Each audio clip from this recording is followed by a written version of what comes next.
Hey, I'm sleepy as hell. What's up? It's the Culture Detective here investigating your favorite albums. And today I'm going to be doing an album review on the new Pusha-T album, It's Almost Dry. So, Pusha-T is a rapper and he is back with a new album since 3 years ago with the album Daytona, produced by Kanye West in the very crazy, very talked about 5 album run that Kanye had in 2018, with Kitsy Ghost and with the Nas and with the solo album.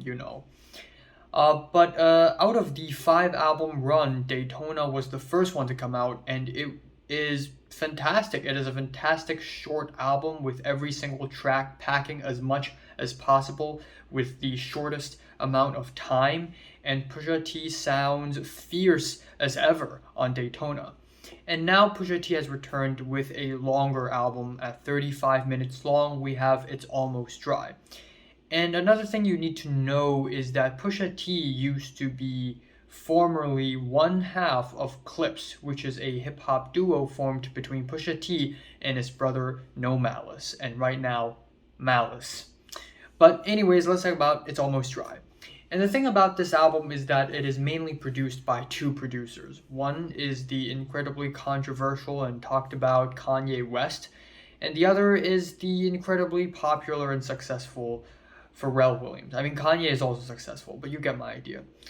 And so, half the tracks on this album are really artsy and novel and has a really crisp contemporary flavor to it, and the other is a little bit more catchy and a little bit more mainstream sounding, if you know what I mean. So, while the distinction between these 2 production styles aren't too huge or anything, you can still tell from track to track, yep, this is produced by Pharrell. Yep, that's a Kanye track. And it does make listening to this album a little bit distracting sometimes. But what I really like about this album overall is that Pusha T sounds more mature than ever, not only vocally and delivery wise, but also just lyrically. His attitude, his mindset just comes off more mature as he really knows what he's talking about, and he's so headstrong about what he's saying that really reinforces his maturity. And also, apparently, according to a few sources, Pusha T recorded this album while watching Joker on mute, which is a little bit hilarious. Even the trailer for this album is a reference to the Todd Phillips Joker movie from 2019. But anyways, let's go from track to track. The album starts off with Brambleton with a crispy beat, grimy keyboards, a chilled flow. Right off the bat, Pusha T sounds absolutely freaking amazing. And one thing I really love about Pusha T is that he doesn't rely on speed or lyrical miracle. He does the exact opposite of that. He raps really slowly and steadily, but it is his pure charisma and his very confident delivery that really carries the track. And that's also very much true for the rest of the album. We have the second track, Let the Smoke Shine, the Coupes, which is one of the best tracks on the album. Let's be honest here. This track is very much Kanye produced. It has a very dry and rough backing instrumentals, these echoey effects, crispy drums, and an immaculate flow with the same rhyme scheme again and again and again. Dreamin' of the Past features none other than Kanye West himself. This is a mid-paced track with a slow beat, pianos and guitars, sampling a Donny Hathaway cover of a John Lennon song. And yeah, I think the beat is fine. I'm not crazy about it. A lot of people are crazy about it. Unfortunately, I'm not. I'm sorry. I think Pusha T sounds amazing on this track, and Kanye West also sounds really good. But for some reason, Kanye West's voice on this track sounds a little pitched down, a little bit sounds like it's recorded over a phone or something, which is a little bit weird. And also, of course, Kanye West, given the situation that he's in, he sneaked in a bar near the end of his verse saying, when daddy's not home, the family's in danger. Of course, he has to mention this. But yeah, not a bad track. That is followed with Wrist, which has a bassy fat beat. And once again, Pusha-T comes off super confident with the very charismatic flow. And we have bars like, the soul of Richard Pryor invents the pipe dream. And he sort of does this the flow for the whole track. And it just sounds really crazy. And I really love it when there are flows like this in hip hop. Jay-Z has a pretty nice feature on this track. And overall, it's just really well produced. I like it.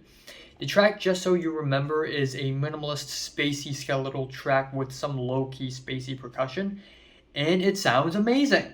I really love it when Pusha T does this, where he purposefully tones down, or the producer as well, purposefully tone down the beat in order to put more of a spotlight on Pusha T's flow and delivery and his lyricism. And then we have Diet Coke, which I think is just an okay single with some braggadocious Gangsta instrumentals. It's pretty nice. Rock and Roll has a beefy bass, some chipmunk soul, and glitchy hi-hats. And what's really special about this track is that it features simultaneously Kid Cudi and Kanye West, who are both in a bit of a feud, in a beef, if you will. Of course, with all the crazy conundrum that they have conjured themselves, and especially on Kanye's side of things.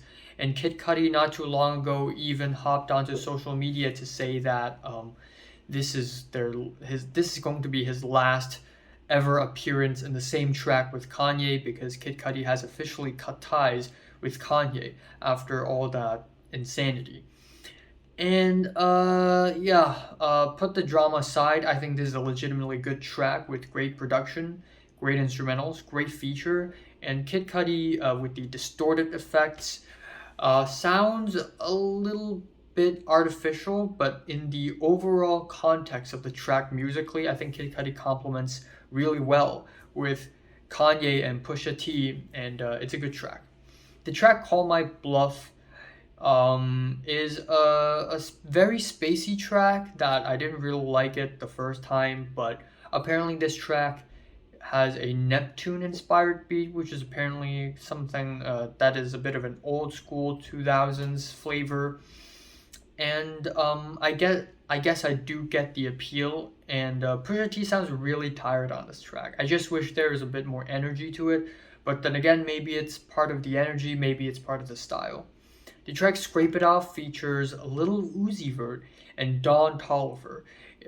Clearly, Pusha T is trying to appeal more to the younger, more contemporary, more modern hip-hop fan base. And honestly, this track doesn't even sound that bad. I like the bass hits, I like the reverby background vocals, the whole track is very icy and chilled. But in my opinion, structurally, I think this is definitely one of the weaker tracks on the album, and Lil Uzi Vert's verse here is not very great. The track Hear Me Clearly has a fuzzy, smoky beat, and once again, great charismatic performances.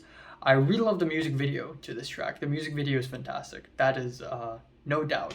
And then we have Open Air, where we have Pusha T in his usual wheelhouse. Nothing all that special or groundbreaking. But one track I really, really love is the final track, I Pray For You, where Pusha T comes back together with his brother Malice and returns briefly as Clips, as well as with Labyrinth, providing some backup vocals. The track basically has these organ samples that's just so freaking gorgeous, and it sort of fades in and out. I feel like I'm watching an episode of Euphoria, but actually good, because I'm not actually watching it.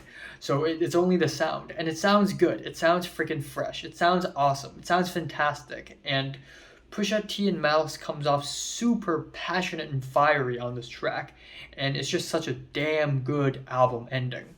So overall, I like this album. I think it's a solid album. I don't think it's perfect. I think it's far from perfect. There are still a few tracks here and there on this album that just feel a little bit more average and a little bit more tame than I would like it to be. I still prefer Daytona over this album. Daytona is more packed, it's more dense, it's more straightforward and to the point. This one is a little bit spacier, is what it is. My favorite track here is the album ending, I Pray For You, and my least favorite is probably Scrape It Off. I'm giving Pusha T's It's Almost Dry a 7 out of 10. So, have you listened to the latest Pusha-T album from 1 to 10? Just rate it, like it, and subscribe if you want more. And thanks for watching.